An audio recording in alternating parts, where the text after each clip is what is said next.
6 महीने पहले ही किए हुए स्टोन फिक्सिंग के काम में कुछ प्रॉब्लम आने की वजह से राजकुमार ने धर्मेंद्र को उसकी वर्क साइट पे बुलाया है। आओ देखते हैं वहां क्या होता है। आओ धर्मेंद्र, मैं फोन पर इसी साइट की बात कर रहा था। राजकुमार, इन मार्बल्स पर इतनी जल्दी क्रैक्स कैसे पड़ गए और इनकी शाइन फीकी कैसे पड़ गई? और तो और इनका कलर भी कुछ अलग दिख रहा है। इतना ही नहीं, देखो इन बाथरूम के स्टोन सरफेस पर सफेद धब्बे दिख रहे हैं। कैसे हुआ ये सब? वही तो समझ में नहीं आ रहा है। क्या तुम्हें पता है कि ये स्टोन कैसे बनते हैं? नहीं तो। जब नेचुरल मिनरल्स सालों साल एक के ऊपर एक लेयर में जम जाते हैं, तब जाके ये स्टोन तैयार होते हैं। नेचुरल तरीके से बने होने के कारण इन स्टोन्स में बहुत सारे छोटे छोटे होल्स यानी कि पोर्स होते हैं, जो टाइल अधीसिव में मौजूद पानी या फिर बाहर की नमी को सोख लेते हैं। नतीजन स्टोन पर सफेद धब्बे यानी एफ्लोरेसेंस दिखने लगता है। और तो और नेचुरल स्टोन में मौजूद बड़े बड़े होल्स स्टोन का लुक खराब करते हैं। इतना ही नहीं, इनमें मौजूद बारीक से बारीक क्रैक्स और छोटे होल्स आगे जाकर बड़े क्रैक्स में बदल सकते हैं, जो स्टोन को डैमेज कर सकते हैं। अरे बाप रे, तो इसका सॉल्यूशन क्या है? आसान सॉल्यूशन है, स्टोन फिक्सिंग और पॉलिशिंग के स्टेप्स और इनमें इस्तेमाल होने वाले टेनिक्स के प्रोडक्ट्स। क्या? स्टोन फिक्सिंग और पॉलिशिंग के स्टेप्स और प्रोडक्ट्स? अब ये क्या है? फिक्र मत करो, आओ इनके बारे में मैं तुम्हें बताता हूं।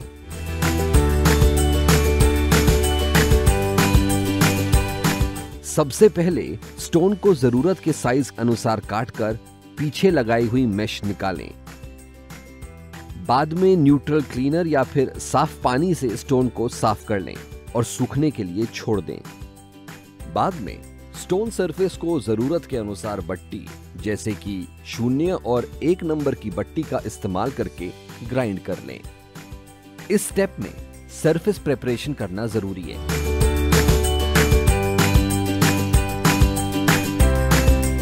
अगले स्टेप में काटे हुए स्टोन्स के बैक साइड और चारों किनारों पर टेनिक्स के बैक सीलर्स जैसे कि एंटी एफ्लोरेसेंस को लगा लें।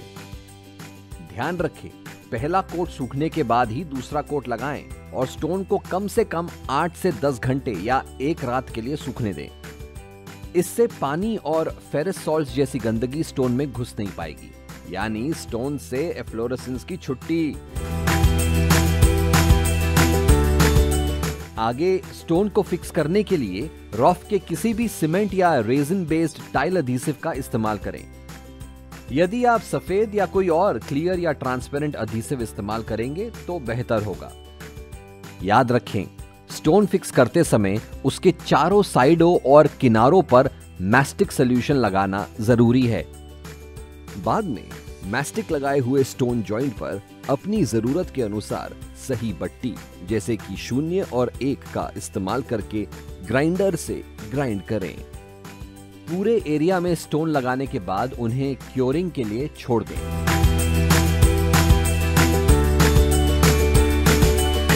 अगले स्टेप में मैस्टिक लगाने से पहले स्टोन सरफेस को अच्छे से साफ कर लें और उसे जरूरत के हिसाब से ग्राइंड और लेवल कर लें।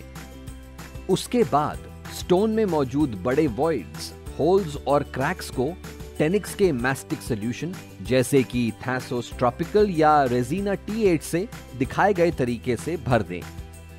ध्यान रखें कि मैस्टिक सॉल्यूशन का चुनाव मार्बल या स्टोन की क्वालिटी और कलर के मुताबिक होना चाहिए। जरूरत पड़े तो आप उसे कलर या टिंट कर सकते हैं।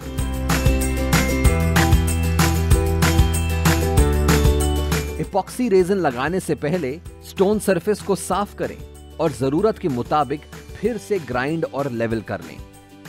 इससे स्टोन में मौजूद फाइन क्रैक्स और पिन होल्स खुल जाएंगे, जिन्हें आप इपॉक्सी रेजिन जैसे कि रेसिना 943S और BB25H जैसे हार्डनर से भर सकते हैं। बाद में स्टोन को क्योर होने के लिए छोड़ दें। इससे स्टोन की मजबूती और पकड़ और भी स्ट्रांग हो जाएगी। यहाँ इपॉक्सी रेजिन सिस्टम का चुनाव मार्बल या स्टोन की क्वालिटी, उसके कलर और आपकी जरूरत के मुताबिक होना चाहिए। इपॉक्सी रेजिन का पहला कोट सूखने के बाद स्टोन सरफेस को अपनी जरूरत के अनुसार सही बट्टी जैसे कि 60 और 100 का इस्तेमाल करके ग्राइंड करें। अब इपॉक्सी रेजिन का दूसरा कोट लगा लें। बाद में अपनी जरूरत के अनुसार सही बट्टी जैसे कि 200, 400 और 600 का इस्तेमाल करके स्टोन सरफेस को ग्राइंड करें। अगर जरूरत पड़े तो आप इपॉक्सी रेजिन का तीसरा कोट भी लगा सकते हैं।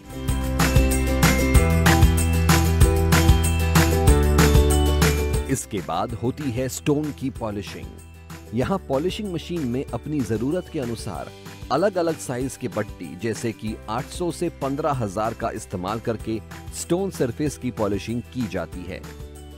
अंत में स्टोन या मार्बल की शाइन बढ़ाने के लिए 10x के पॉलिशिंग पाउडर का इस्तेमाल करके पॉलिश करें।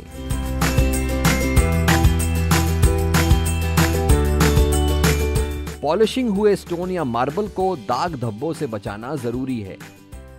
इसके लिए इस्तेमाल करें 10x के नेचुरल या वेट लुक सीलर्स जैसे कि स्कूडो यूनिवर्सल प्लस या प्रो सील, जो आपके स्टोन को एक नेचुरल लुक देगा और दाग धब्बे से भी बचाएगा।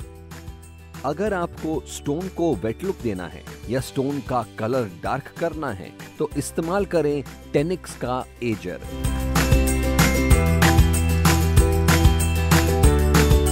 अंत में साइड को हैंडओवर करने से पहले 10x के शाइनर जैसे कि सेरा फ्लूइडा का इस्तेमाल करें।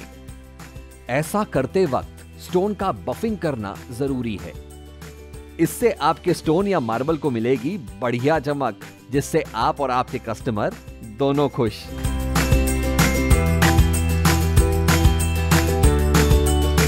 हैंडओवर के बाद कस्टमर को स्टोन की रेगुलर क्लीनिंग और मेंटेनेंस करना जरूरी है। इसके लिए इस्तेमाल करें 10x का ब्रायो टॉप या ब्रावो फ्लोर जैसे रेडी टू यूज डिटर्जेंट्स, जो आपके स्टोन की चमक रखें बरकरार। याद रखें, स्टोन क्लीनिंग के लिए कोई भी ऐसा वैसा क्लीनर ना इस्तेमाल करें जो स्टोन को नुकसान पहुंचा सकता है। अरे वाह धर्मेंद्र, तुम स्टोन टाइलिंग के चैंपियन हो। हाँ, इन स्टेप्स को फॉलो करोगे तो तुम भी चैंपियन बन सकते हो।